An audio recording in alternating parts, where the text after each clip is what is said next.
podcast de l'article de Adil Ben Hamza publié sur le-digi.ma. L'auteur a intitulé son article « Le Maroc et l'Algérie. Le destin de la géographie et les ruses de l'histoire ». Il commence son article ainsi.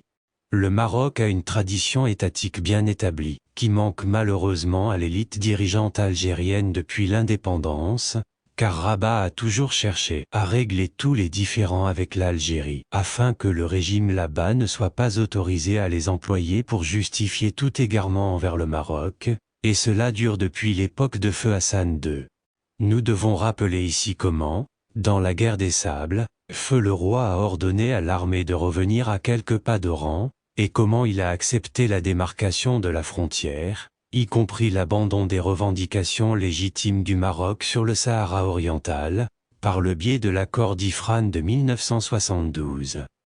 L'auteur poursuit son article ainsi. Nous nous souvenons également comment le Maroc n'a pas réagi de la même manière au transfert forcé de milliers de Marocains par Ouari Boumedienne et à la confiscation de leurs biens le jour de l'Aïd al-Adha, dans ce qui a été connu sous le nom de Marche Noire, en 1975 en réponse à la Marche Verte vers le Sahara marocain. Boumedienne a ordonné aux forces de police et de l'armée de démanteler les familles mixtes entre Algériens et Marocains, où les parents ont été séparés de leurs enfants dans une tragédie humaine, leurs biens confisqués, transportés par camion et jetés à la frontière avec le Maroc, dans une scène douloureuse.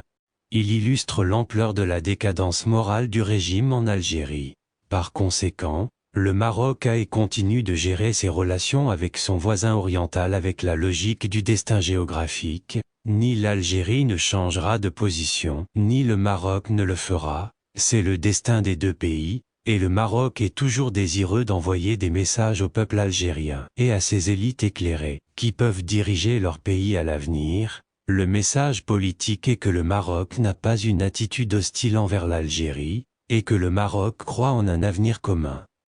L'auteur précise ainsi, il y a quelques jours, des nouvelles sont apparues sur le début unilatéral de l'exploitation par l'Algérie de la mine de fer appelée Rarj Belat, une mine considérée comme l'une des plus importantes au monde, contenant des réserves allant jusqu'à 4 millions de tonnes, et une capacité d'exportation pouvant couvrir 400 ans. L'exploitation conjointe de cette mine entre les deux pays faisait partie de l'accord sur l'officialisation de la frontière entre le Maroc et l'Algérie, selon lequel le Maroc n'a plus aucune exigence, du moins officiellement, dans les provinces de Tindouf, Bachar et Lac-Natzah, qui sont des provinces marocaines dont les citoyens ont refusé de participer au référendum de Gaulle sur l'indépendance de l'Algérie en 1962 au motif qu'elle ne s'intéressait pas à la question, parce qu'il s'agissait de provinces marocaines. Les essais nucléaires français dans la région ont également fait l'objet de protestations marocaines parce que ces territoires ont été touchés par les radiations. L'accord d'officialisation et son annexe, qui comprend l'exploitation conjointe de la mine de Rarj Belat par le biais d'une société algéro-marocaine, font partie d'un règlement dans lequel le Maroc a fait des concessions majeures qui n'ont pas fait l'objet d'un consensus, mais visaient à retirer tout prétexte des mains d'un régime algérien instable, ce qui pourrait être une étincelle pour une guerre dévastatrice entre les deux pays. L'auteur ajoute ainsi.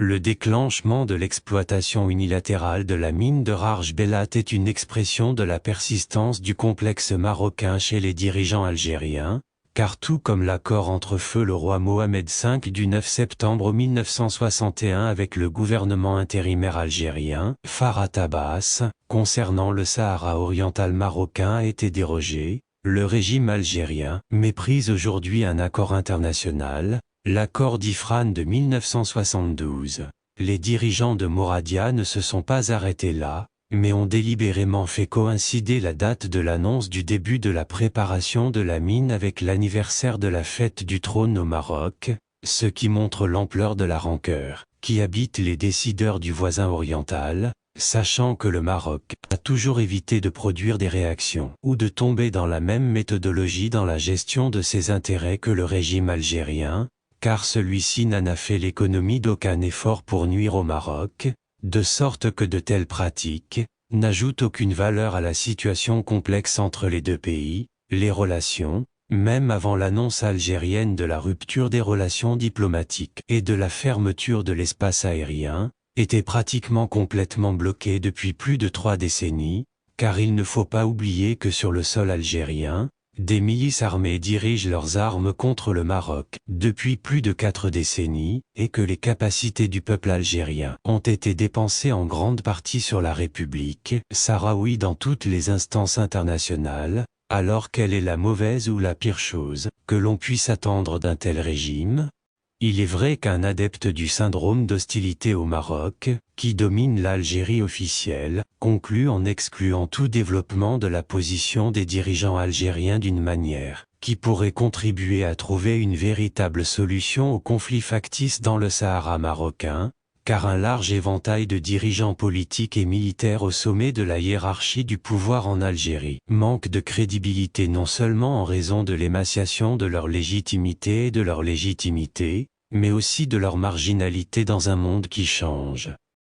L'auteur conclut son article ainsi. Par conséquent, l'Algérie fait aujourd'hui face à l'une des étapes les plus dangereuses de son développement historique, et elle se dirige vers un certain nombre de défis, le tout à la lumière d'un voisinage et occidental instable, qui investit dans son instabilité, et plus la transition démocratique est retardée, plus les risques auxquels sont confrontés les pays de la région qui n'ont pas encore échappé à la ruse de l'histoire sont élevés.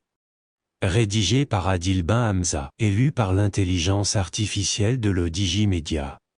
N'oubliez pas de télécharger notre application l'Odigi Mobile sur Android et iOS et de vous abonner à notre chaîne YouTube l'Odigi TV si vous souhaitez être au courant des dernières actualités, podcasts et émissions télévisées.